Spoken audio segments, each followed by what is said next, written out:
Hello students, today in this lecture session we shall be discussing about goodwill.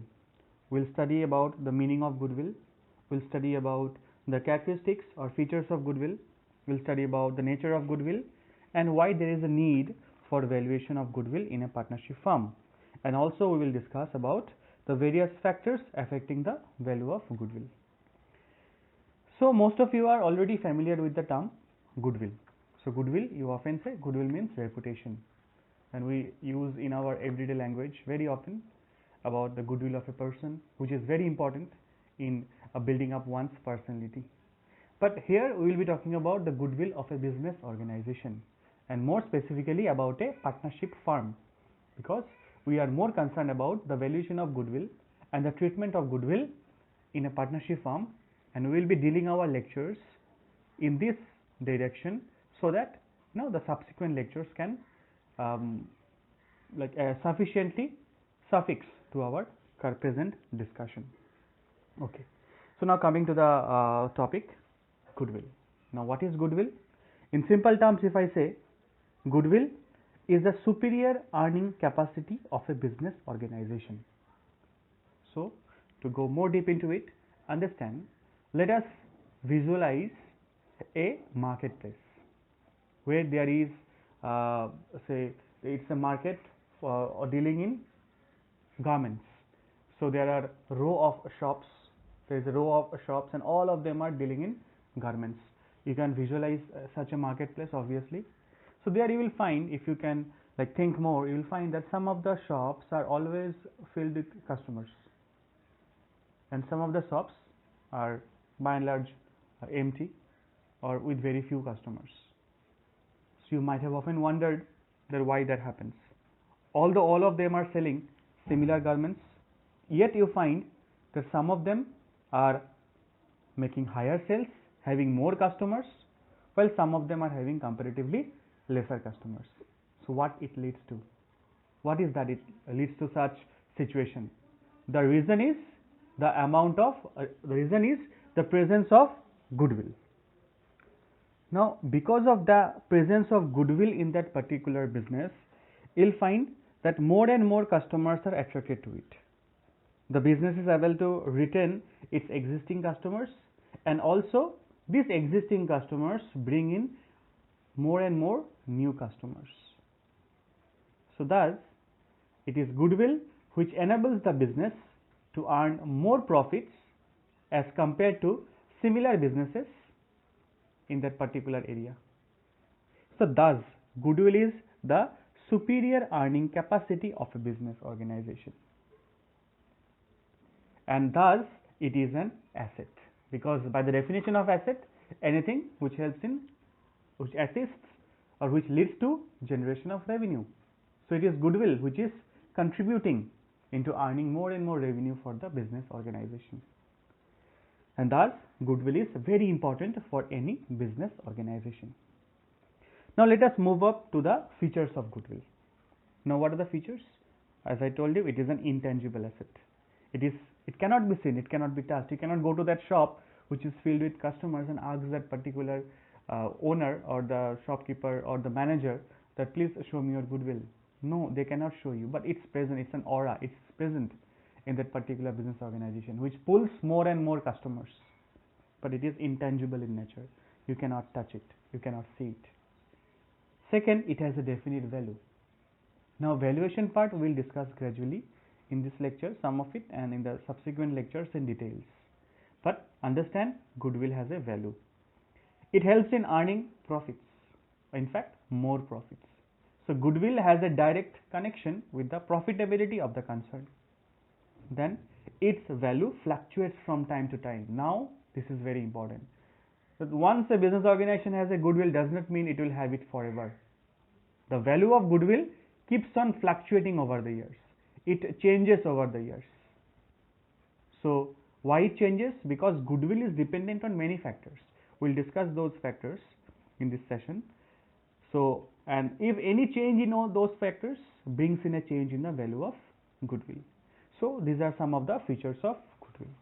Now coming to the factors which affect the valuation of goodwill. The first is the quality of the product or service. So obviously you cannot expect a business organization having a goodwill but providing bad quality products or providing very bad services. So the service or the product quality is an important determinant in the valuation or in the development of the goodwill of that business organization. The management efficiency is equally important. Unless the management is efficient, it cannot provide better quality service or better quality product. The location of the business is again important. Like if you are centrally located at a place which is very easily communicatable by people, then it is very easy to gather goodwill, to generate goodwill.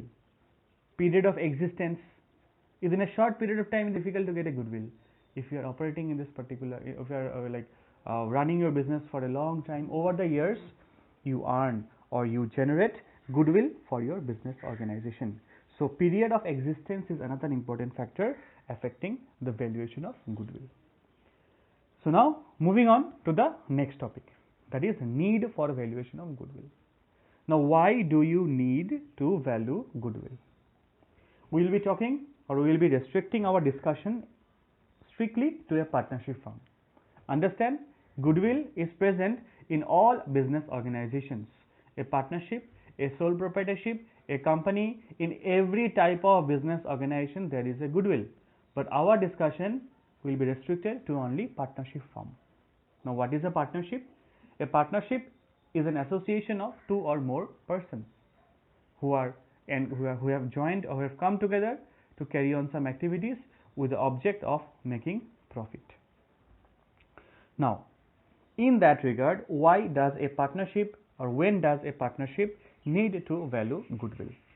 The first is when there is a change in the profit sharing ratio. Now, what is partnership? Partnership is an association of two or more persons who come together with a motive to make some profit. Now, how they will be sharing this profit? That is the profit sharing ratio. According to that, they have their rights, they have their duties, they have their contribution as capital into the business. Now, if there is any change in that profit sharing ratio, then it requires valuation of goodwill, because depending on their profit sharing ratio, they have contributed into the business with their efforts, with their money, and they have generated some goodwill for the business. Now, if that ratio changes, there is a need to value the goodwill, and like some of the partners might be paid some money because of their contribution, and some of them have to bear some amount. So these calculations, these numericals we shall be discussing in the subsequent lectures. So but this is an important aspect, that we need to value goodwill when there is a change in the profit sharing ratio. Second is when a new partner is admitted. Now understand, today A and B and C, three partners are doing business. They had been doing this business for the last 15 years, and over the 15 years they have generated, or they have developed, or they have earned, or they have inculcated goodwill into their business. Now because of their goodwill or reputation, they are making they are earning profit at a higher rate as compared to other businesses. Today Mr. D wants to join the business. Mr. D was in a fix. He wanted to start his own business, and also secondly he thought that he could join a partnership firm also. Now if he joins his own business, say with a capital of rupees 50 lakhs, a new business does not have sufficient goodwill, and hence it takes time to generate goodwill, and hence during that period he makes, or the business makes, less profit. So if with 50 lakhs Mr. D starts his own business, he might be making only 10% profit, in his business. So that is only 5 lakh in a year. But if he joins the existing partnership, that is of Mr. A, B and C, and there if he contributes 50 lakhs, that particular partnership firm is 15 years old and earning profit at 25%. So Mr. D immediately on from the date of joining starts making a profit of 25% a year, that is 15 lakhs per year. Now that is why every person wants to join a partnership firm which has an existing goodwill. Now the existing partners, they know it that they have a goodwill, and because of their hard earned or hard efforts that they have put up in this last 15 years, they have earned this goodwill. And hence, when a new partner joins, they will ask the new partner that you pay some extra money based on their goodwill. Now, before the new partner joins, they will value their goodwill, and then they will ask the new partner, see, this is my goodwill, you have to contribute to some amount, and only then you can join a partnership firm. The second case is regarding retirement or death of a partner. So, in the same way, when a partner retires or a partner dies, the partner has over the years worked hard and created a goodwill for the business, and now when the partner retires or when the partner dies, he has his contribution towards the business. So that partner or the executor of the partner who has died, what they will do is that they will ask the partnership firm to value their goodwill. So that is a situation which calls for valuation of the goodwill. When a partner retires, when a partner dies, the valuation of the goodwill of the firm is to valued, and the retiring partner or the partner who has died, his executors will be paid his contribution into the goodwill of the partnership firm. In other cases, when two partnership firms amalgamate, when they come together, they have to value their assets, and in that case, there is a need for valuation of goodwill. And when a partnership firm is sold, obviously goodwill is an asset that has to be valued, and then only the partnership firm can be sold, because the goodwill will also be sold in that case. So these are the circumstances under which a partnership firm needs to value their goodwill. We shall be doing numericals and with practical situations with all these cases in the subsequent lecture sessions. So now moving on to the another part, that understand goodwill can be of two types. It can be self-generated. You are doing business over a period of the last 5, 10, 15, 20 years, and you have earned or you have generated a goodwill. What is that? Self-generated goodwill. The next is, if a particular shop is 15, 20, 30 years old, you purchase that shop. Then what you do is that you purchase the goodwill of the shop also. So that is purchased goodwill.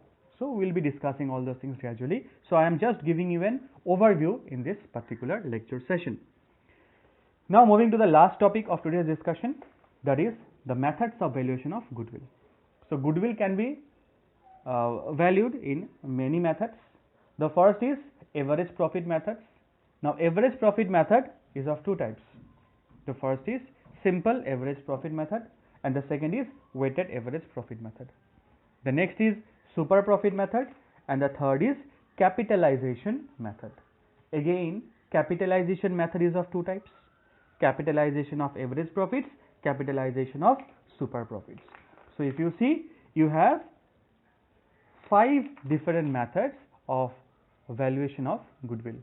So in the subsequent lecture sessions, I shall be taking up numericals, taking up practical cases pertaining to each of these different methods. So I will show you how to value goodwill using each of these 5 different methods of valuation of goodwill.